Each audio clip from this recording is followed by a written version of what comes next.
écrirait son destin sur les océans, comme dans tous ses rêves d'enfant. Vaillant capitaine, sur la mer profonde, il partit vers l'inconnu et découvrit le nouveau monde.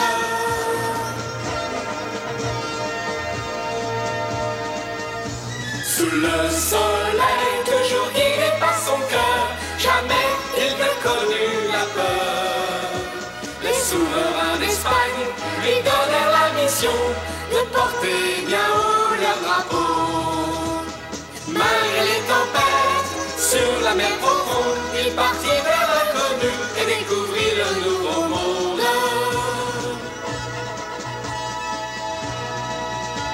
Ces caravelles voguèrent vers le mystère d'une terre inexplorée, au-delà des mers. Cet homme courageux s'appelait Christophe Colomb. Un jour il découvrit un nouvel horizon.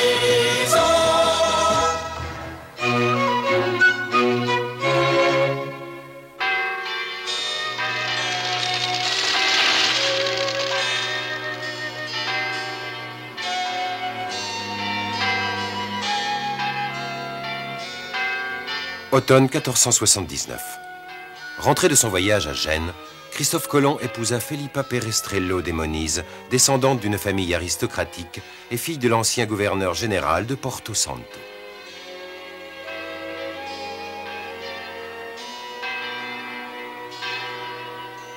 L'année suivante, en 1480, le traité d'Alcazobas fut signé avec la Castille et le Portugal connut enfin la paix après de longues années de guerre.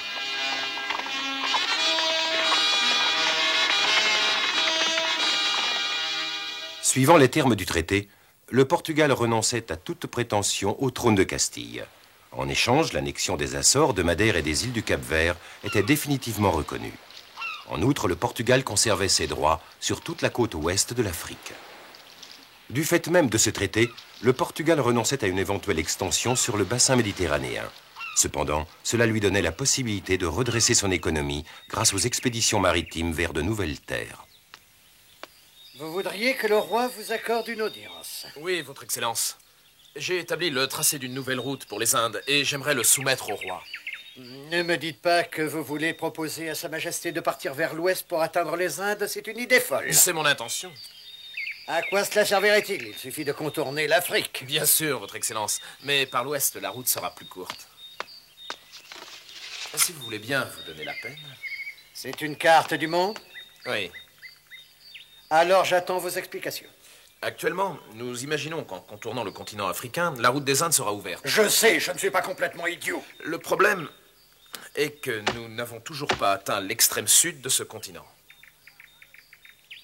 Vous êtes marin, oui ou non? Je pense que c'est votre métier d'aller faire cette découverte. Ce que je veux découvrir, moi, c'est la route de l'ouest.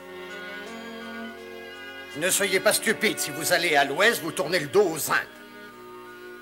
J'en suis pas persuadé. Hein? La terre est ronde. Vous devez savoir cela, votre Excellence. Pour qui me prenez-vous? Je suis le gouverneur général de Porto Santo. Bien sûr que je le sais. Alors, regardez.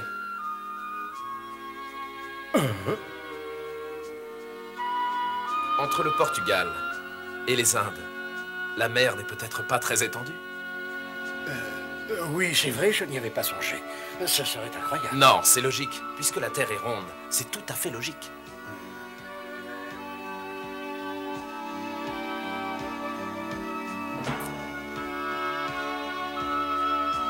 Je veux découvrir la vérité. Je veux tenter ma chance. Je vous en prie, votre Excellence, obtenez-moi une audience auprès du roi.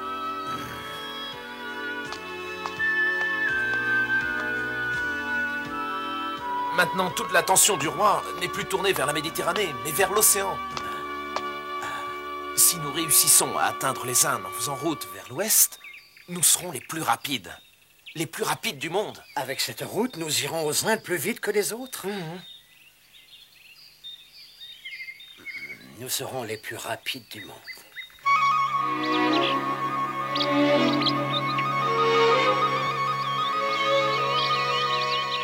Passer par l'ouest pour aller aux Indes. Oui, c'est cela. Ce n'est peut-être qu'un rêve un peu fou, mais j'aimerais quand même que vous me donniez votre opinion là-dessus, mon père. J'ai l'impression, messire d'Acunha, que vous commencez à comprendre l'importance du traité d'Alcazobas pour le Portugal. Ah, non, mon père, ce n'est pas seulement cela. C'est le prince Juan qui a estimé que l'on pouvait signer ce traité. Il pense qu'on doit oublier cette Méditerranée trop convoitée et se tourner vers l'océan Atlantique. Oui, c'est certainement son idée, oui, oui. Le prince préconise d'organiser de nombreuses expéditions sur les côtes d'Afrique au plus vite. Donc, les expéditions se concentreront plutôt vers le sud, tant pis. Et entrez. Bonjour, mon père. Je ne m'attendais pas à vous trouver ici. Moi non plus. Je viens de me rappeler qu'une affaire urgente m'appelle. Je dois prendre congé, excusez-moi. Ne partez pas si vite. Vous avez bien encore 5 minutes. Oui, mon père. Cher monsieur Colomb, ça fait longtemps que je ne vous ai vu.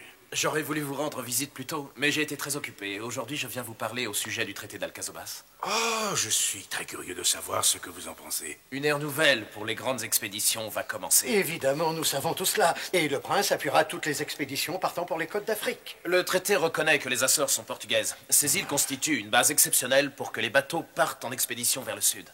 Elles peuvent aussi servir de point de départ pour les expéditions vers l'ouest. C'était peut-être aussi une des pensées secrètes du roi. C'est le prince qui a discuté des termes de ce traité. En fait, je ne suis pas certain que le prince ait eu cette idée derrière la tête. Mais en tout cas, les Açores représentent une excellente escale pour un départ vers l'ouest. Oh, vous partagez cette opinion? Oui. Messire d'Acunha vient justement de m'expliquer ses possibilités. C'est bien ce que vous me disiez, messire d'Acunha.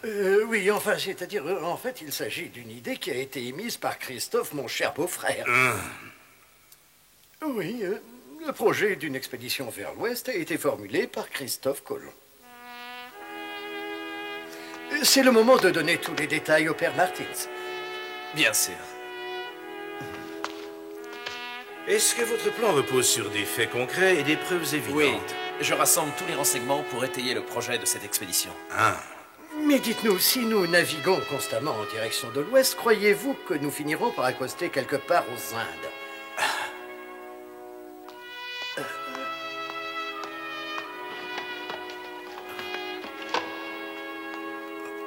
Approchez, messieurs, je vous prie. Oh! Mais d'habitude, ce coffret contient un document secret, un document uniquement destiné à Sa Majesté le Roi. Pourquoi voulez-vous nous le montrer? C'est une trahison. Vous avez raison, messire d'Acunha. Je suis tenu par le secret d'État, je vous prie donc de bien vouloir sortir. Bien entendu, mon père. Mais pourquoi seulement moi? Ce coffret renferme un secret national que seul un vrai marin est apte à découvrir avec sérénité. Et voulez-vous en prendre connaissance? Oh non, moi je préfère ne pas m'y risquer. Moi, j'aimerais le voir. Ce que vous allez découvrir vous aidera beaucoup. Seulement, puisqu'il s'agit d'une affaire extrêmement confidentielle, je vous demanderai de faire preuve d'une grande discrétion et de ne parler à personne de ce que vous allez voir ici.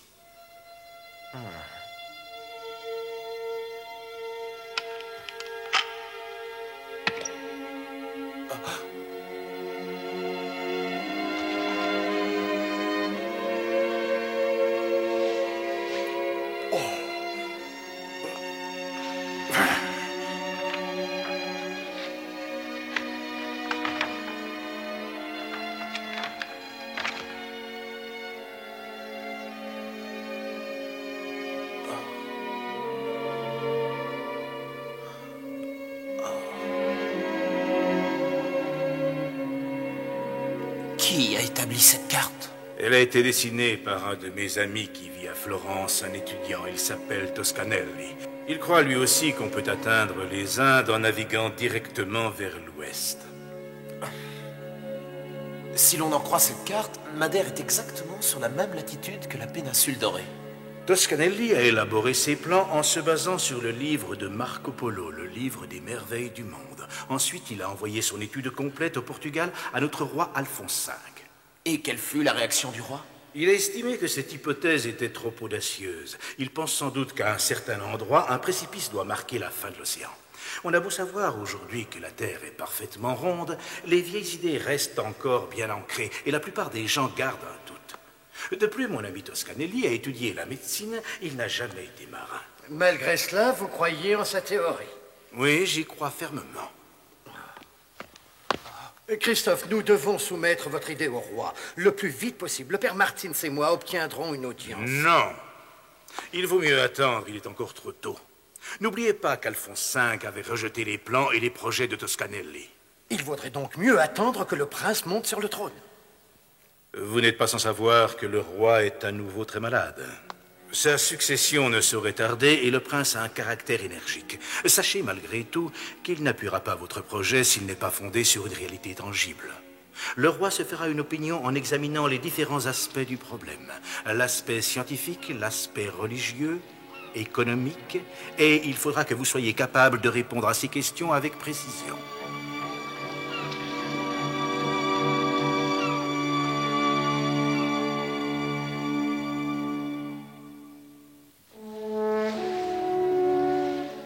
Christophe Colomb suivit les conseils du père Martins et commença les recherches et les études qu'il devait faire pour concrétiser son plan. La première étape fut son installation dans une maison à Porto Santo. Sur cette petite île située en plein océan Atlantique, Christophe Colomb décida de rédiger un journal qu'il continua à tenir tout au long de ses voyages.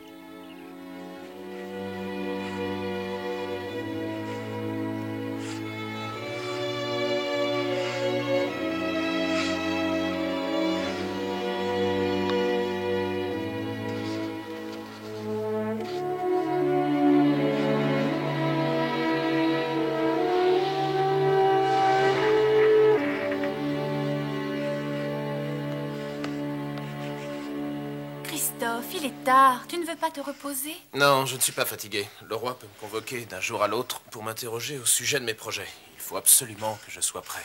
C'est toi qui devrais déjà dormir. Tu sais que tu ne dois pas te fatiguer. Dans ton état, tu dois être prudente. Tu t'inquiètes trop pour moi. D'ailleurs, je ne me suis jamais sentie aussi bien. Allez, viens.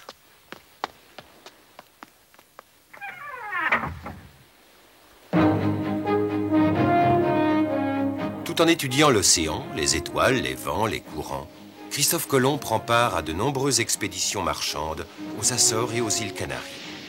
Son grand dessin, favorisé par une expérience quasi quotidienne de la mer, mûrit et se perfectionne.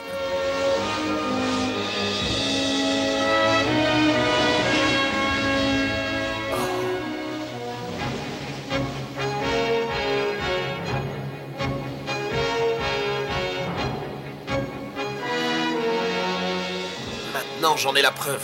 Sur les Canaries, le vent souffle toujours d'est en ouest. Capitaine! Une lettre de votre épouse vient d'arriver! Hein? Mon Dieu, Philippa!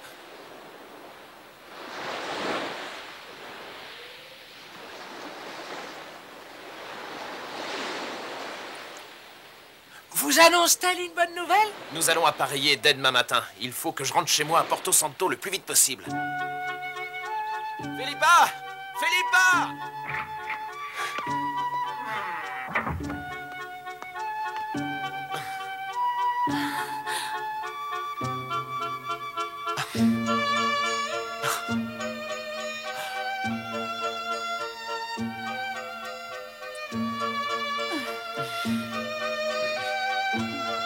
Je suis tellement heureux, Philippa.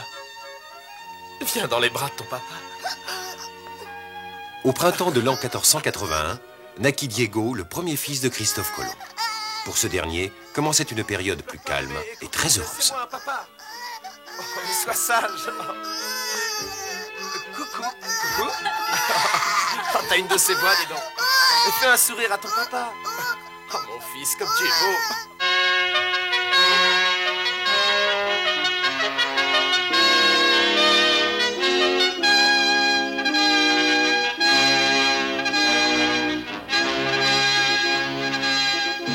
Quelque temps plus tard, la même année, le roi du Portugal, Alphonse V, abdiqua en faveur de son fils. Juan II monta sur le trône.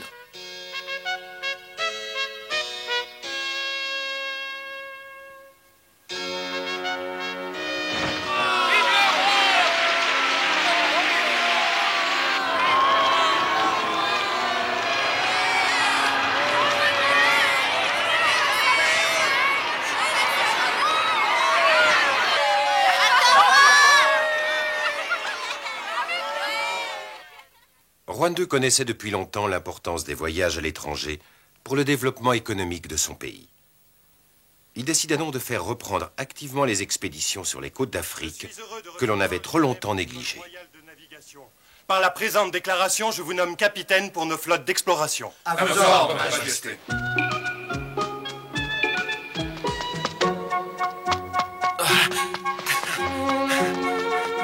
Philippa! Diego! Oh, Diego, Alphonse V a abdiqué. Le prince Juan est enfin monté sur le trône. J'ai trouvé un bateau qui va faire voile vers la Guinée. Je vais avoir l'occasion de vérifier mes calculs sur la latitude. Et ensuite, mon plan sera parfaitement au point. Oh, Diego, ne pleure pas. Oh, tu devrais être content. Papa, c'est papa. Coucou, Diego, sois gentil. Oh, fais-moi un sourire. Papa va partir très loin, mais il va revenir très vite. D'accord? Oh, tu devrais me faire de jolis sourires, bébé. Ne pleure pas, sinon je vais pleurer, moi aussi. Là. Calme-toi, mon petit. Papa va rester près de toi jusqu'à ce que tu dormes. Tu vas faire un gros dodo. Philippa, mais tu n'as pas l'air bien. Qu'y a-t-il? Excuse-moi de t'avoir laissé seule avec Diego. Oh, chut, maman est là, mon bébé, calme-toi. Là.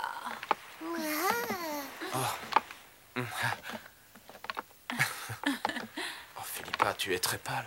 Oui, c'est vrai, je me suis un peu fatiguée depuis quelques jours. Mais ce n'est rien de sérieux, j'en suis certaine. Tu travailles trop dans la maison. Promets-moi d'en faire moins. C'est promis.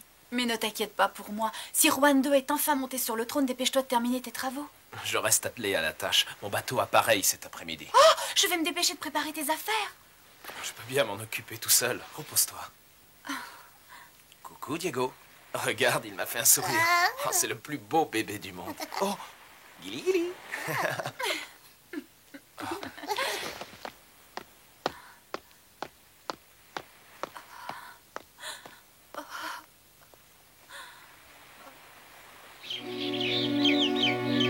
Christophe Colomb partit donc pour la Guinée, vers le sud-ouest. Il put effectuer les dernières vérifications pour préparer son voyage, qui devait l'emmener aux Indes en naviguant vers l'ouest.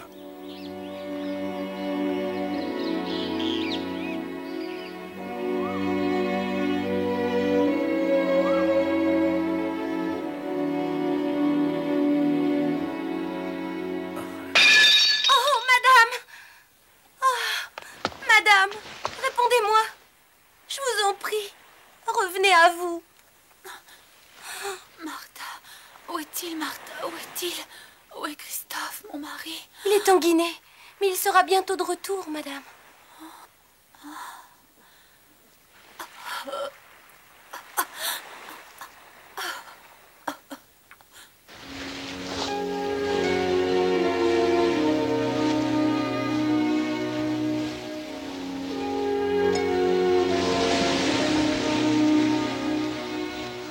Philippa, Diego, cette fois je suis prêt. Attendez-moi, je rentre à la maison.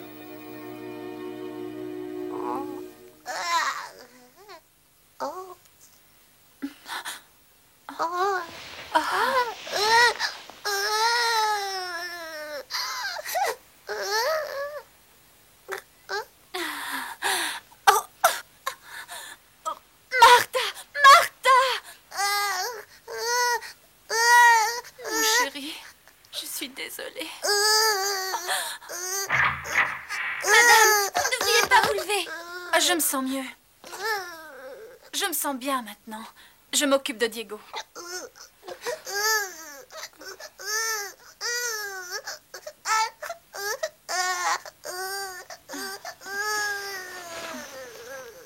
Philippa, Diego, je suis de retour à la maison.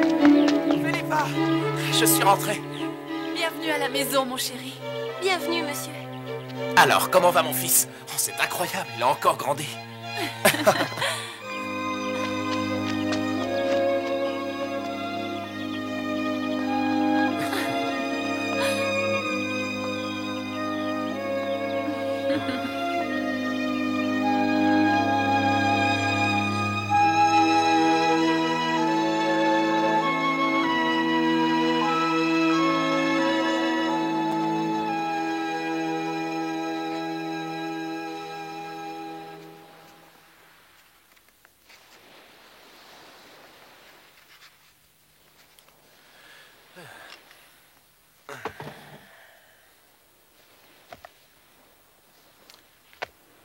J'ai terminé.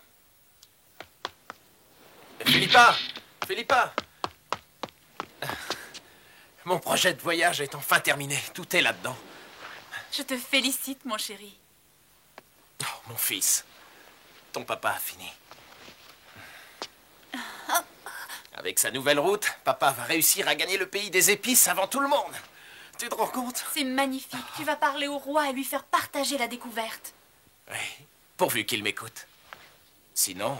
Je souhaite que tu réussisses. Je l'espère pour l'avenir de notre fils. Oui, tu as raison. Il serait heureux, ce bébé-là. Et hop là, hop là.